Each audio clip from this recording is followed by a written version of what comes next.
Bismillah ar-Rahman ar-Rahim. Assalamu alaikum wa rahmatullahi wa barakatuh. Peace and blessings be upon you, dear brothers and sisters.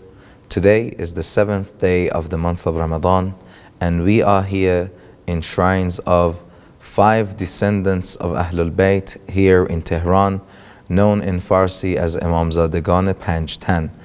Alhamdulillah for the blessing to be able to be here on behalf of each and every one of you.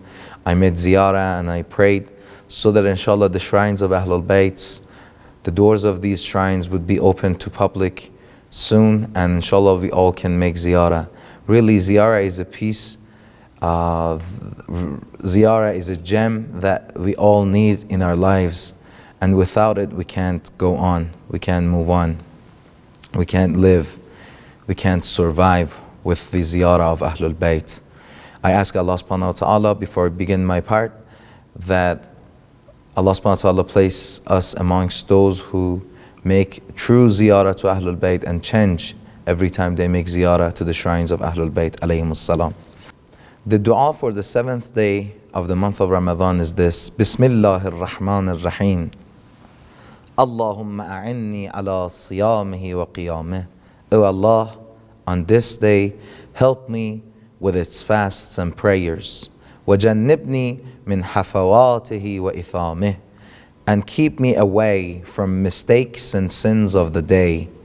وَارْزُقْنِي فِيهِ ذِكْرِكَ بِدَوَامِهِ بِتَوْفِيقِكَ يَا هَادِيَ الْمُضِلِّينَ, and so grant me that I remember you continuously through the day by your assistance, O the guide of those who stray. You're fasting for 30 days, brothers and sisters. If you're healthy, if your health conditions are satisfactory and you fast 30 days throughout the month of Ramadan. Allah subhanahu wa ta'ala has promised to provide assistance for those, and we ask Allah subhanahu wa ta'ala to give us energy and momentum to do the fastings of this month and the rituals of this month. Well, some people are fasting all year long because they have no food to eat. Fasting causes wealthy to feel a bit how the needy people are living like. Many of us do not even know what hunger is. We have no clue. We have no sense of what famine might look like. And month of Ramadan is an opportunity to feel that. Month of Ramadan is a golden opportunity to bring balance in the society, to bring the different levels of the society, different classes in the society closer to each other. That's one thing. Number 2, you are what you eat. Throughout the fasting, throughout the day, by abstaining from food, from drinking, we contemplate on what do we allow into our bodies. فَلْيَنْظُرِ الْإِنسَانِ إِلَىٰ طَعَامِهِ. The Holy Quran says a human being, a man, would look at the food that he eats. What does he see? A couple of things that comes to my mind. When I look at my food, I ask myself how this food is being prepared. If I'm eating bread, how many processes has it taken for this bread to be ready for me to eat it? The agricultural system, the planting of the wheat, the processing of it, making flour out of it, and then making a bread out of that so that I can eat. So many people are working so hard so that this food is prepared for me. That will get me to the state of being gratitude, to the state of gratefulness. From what type of money this food has been bought and prepared? Has it been prepared from halal money or haram money? Islamic dues are paid or not paid? If you're a supporter of a family, make sure the job that you're working is within the permissible criteria Islam has allowed. You are what you eat. That sentence is beautiful. What we eat, what we intake, has direct effect on our spiritual status. If we eat halal money, if we eat from halal money, the turnout would be ibadah. If, God forbid, we are eating from non-halal acquired money, then we stop feeling like we want to pray. Another thing, when I look at my food, how is this food being digested and its nutrition is absorbed to the body? The process is very complicated. The digestion process is very complicated. Being grateful for the blessing of health. So many people are having number of different diseases and conditions where they cannot eat certain food or no food at all. They have to get injections for the nutrition that they need.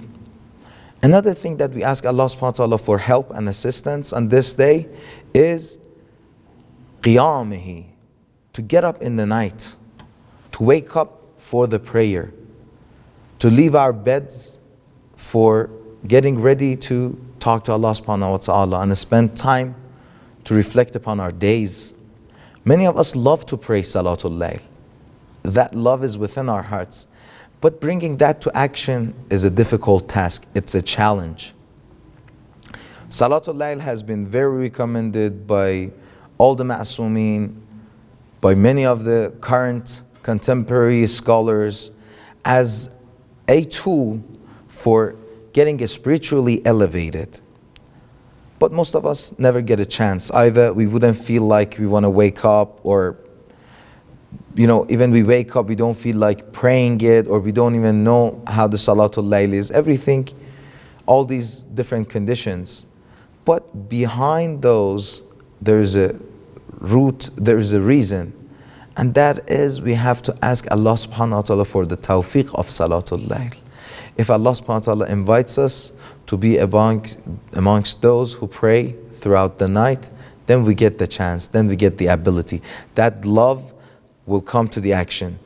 These nights of the month of Ramadan, brothers and sisters, are the maneuver of battling the evil that is in us, that is inside us, al-nafs al-ammara. The month of Ramadan, brothers and sisters, it is a golden time for us to learn how to battle our evil desires.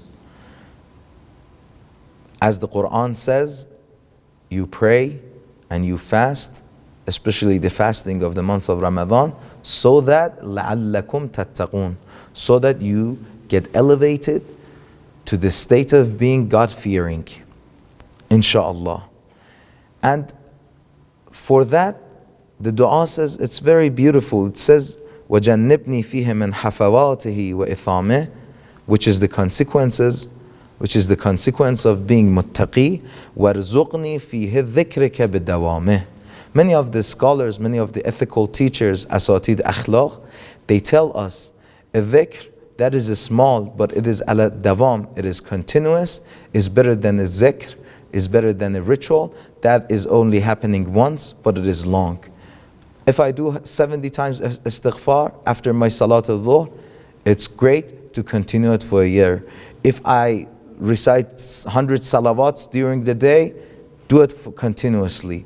The effect of the continuous a'mal and rituals are much more than what you do only for once. So, بِتَوْفِيقِكَ يَا هَادِيَ الْمُذِلِّينَ, by your assistance, O the guide of those who are astray. Keep us in your du'as. Thank you for staying with us. Inshallah, we keep you all remembered here in the shrines of the descendants of Ahlul Bayt. Wassalamu alaikum wa rahmatullahi wa barakatuh.